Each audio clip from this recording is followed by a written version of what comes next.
they have, the followers go out and they support this song and then take it to number one on the charts. Well, they take it to number one on the charts, then it has to be in competition with other songs that are there on the chart of what are quote unquote legitimate artists that are out there. Now, Tom Macdonald, he's a legitimate artist. Ben Shapiro, he's just kind of clowning on this.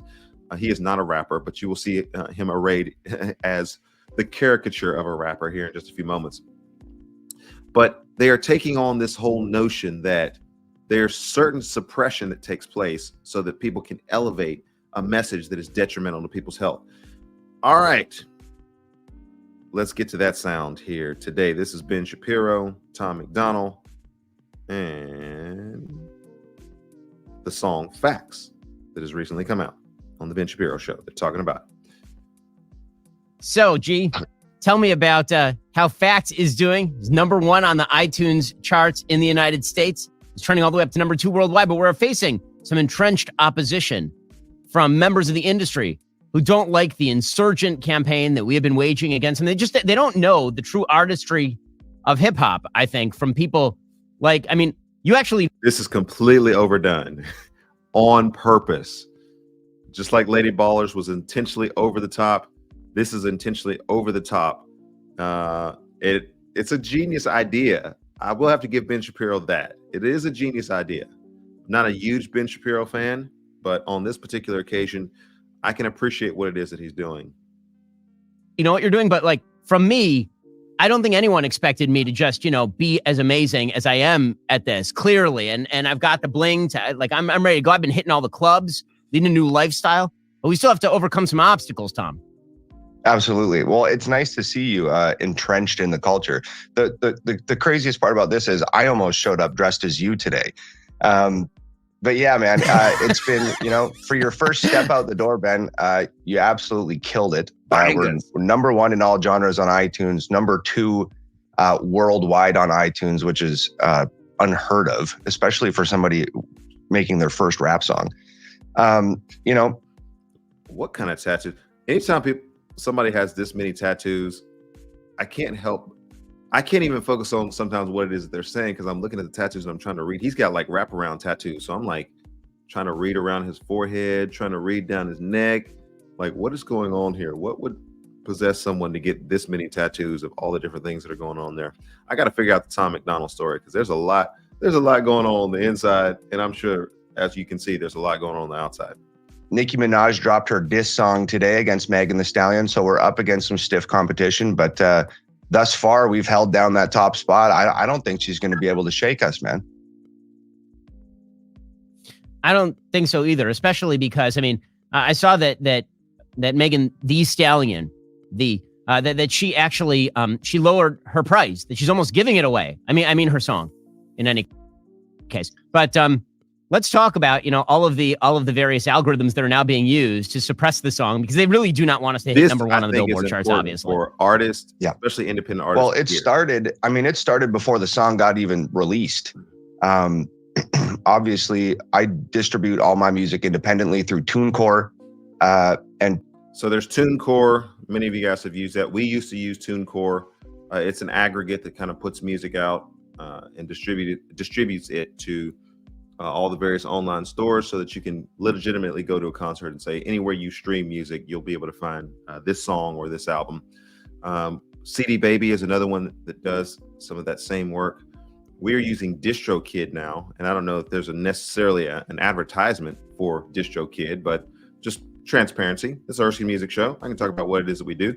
We use DistroKid, or I should say we used DistroKid until I signed a distribution deal last year with New Day Distributors. And so that's kind of the trail that I took there from TuneCore to DistroKid to a distribution deal with New Day Distribution in Nashville. TuneCore actually denied the release of the song. Before the video release, before anybody even knew you were on the song, I had tried to submit and release the song through TuneCore, and they turned it down, which is super frustrating because for an independent artist, TuneCore exists as the alternative to getting a record deal. And they exist as the alternative to getting a distribution deal. They're supposed to be there for independent artists who are avoiding the mainstream record label system of the music industry. So They denied the song on account of lyrical content before the song even hit the internet. So that was our first obstacle. We ended up getting the song to iTunes and Amazon and Spotify. We ended up getting it out. But the obstacles didn't stop there. Now, if you just take a quick peruse of the trending charts on YouTube right now, Megan Thee Stallion is at number 1, and our new video, Facts, is at number 2. And if you just take 2 seconds to look at the metrics on the video, we're outperforming her in every metric. We have over 1 million more views than her. We have 50,000 more comments than she has. We're outperforming. Her video is performing objectively worse than ours. Okay. I'm not a conspiracy theorist, and I don't like to get into conspiracy theories, but I'm just simply saying the metrics don't measure up.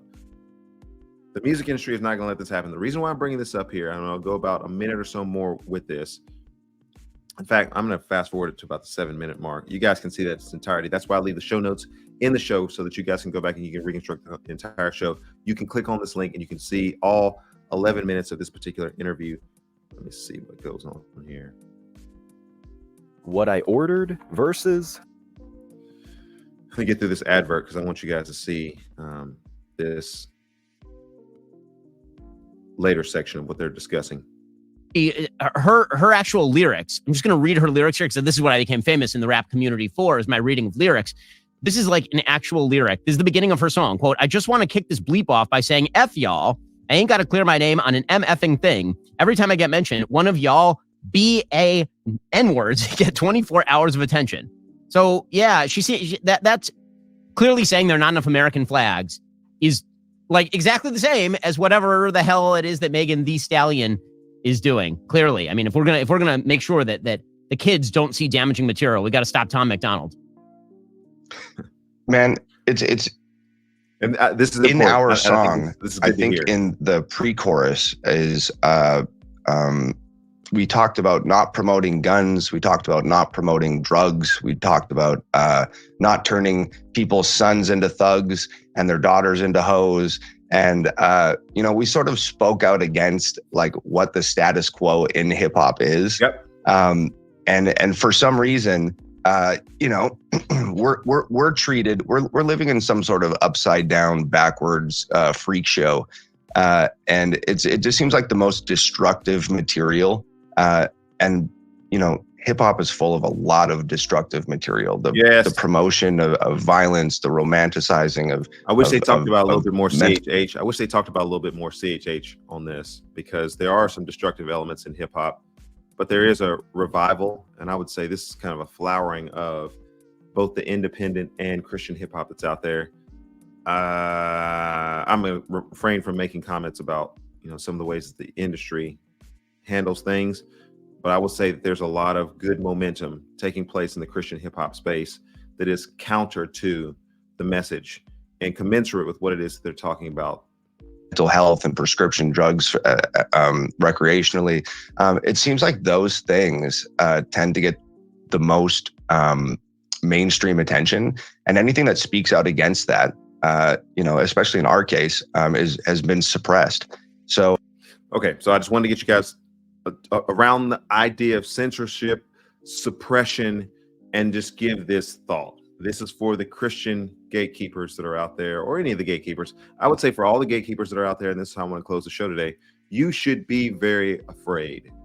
You should be very afraid that there's now developing a sort of pseudo system that's out there that is designed at getting around you, that is designed at overcoming the suppression that you as the gatekeeper have held the key to for many years. In fact, there are many who are at the door who are ready to just go ahead and bust through the door. And that's going to happen. It's not a matter of if that's going to happen. That is already happening, and it's going to happen. And if you are a gatekeeper who is suppressing and keeping people at bay and trying to keep your dominant message, you are going to get pummeled here in just a few moments. Not physically, but the algorithms and things that are out there, people figuring out creative ways to work around that and to work within the system and to work